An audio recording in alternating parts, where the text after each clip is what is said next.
नमस्कार. राज्य विधिमंडळाच्या अल्पसंख्यकीय अधिवेशनात अमरावती जिल्ह्याच्या आरोग्य, शिक्षण आणि विकासासाठी भरीव निधी देण्याची जोरदार मागणी आमदार सौ. सुलभाताई खोडके यांनी केली आहे. 2024 ते 2027 च्या पुरवणी मागण्यावरील चर्चेदरम्यान बोलताना त्यांनी अमरावतीतील इरविन, डफरीन आणि सुपर स्पेशालिस्ट हॉस्पिटलसाठी तातडीने निधी उपलब्ध करून देण्याची गरज अधोरेखित केली. अमरावती जिल्हा सामान्य रुग्णालयात अर्थात इरविन हॉस्पिटलची इमारत जीर्ण झाली असून सध्या 379 खाटावर मोठा रुग्णभार असल्याचे वाढत्या लोकसंख्येचा विचार करून 700 खाटाचे नवीन रुग्णालय उभारण्याची मागणी त्यांनी केली. सुपर स्पेशालिस्ट हॉस्पिटलमध्ये किडनी, मेंदूरोग आणि हृदयरोग विभाग सुरू असले तरी कर्करोग रुग्णांसाठी किमोथेरपीसह 100 खाटाचे स्वतंत्र हॉस्पिटल, गॅस्ट्रोलॉजी व इम्पॅक्ट सर्जरी युनिट सुरू करण्यासाठी टप्पा 3 ला तातडीने मंजूर देण्याची मागणीही त्यांनी केली. तसेच डॉक्टर व आरोग्य कर्मचाऱ्यांची रिक्त पदे भरावीत असेही त्यांनी स्पष्ट केले.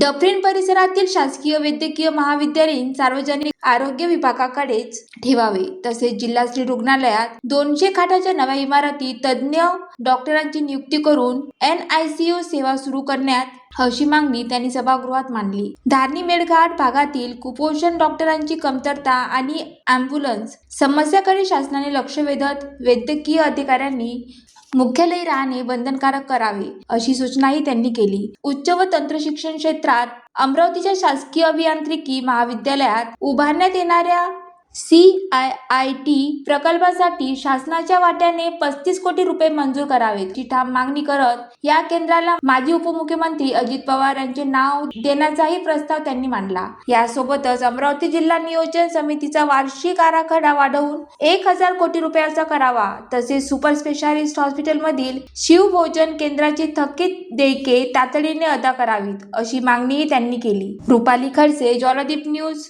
अमरावती.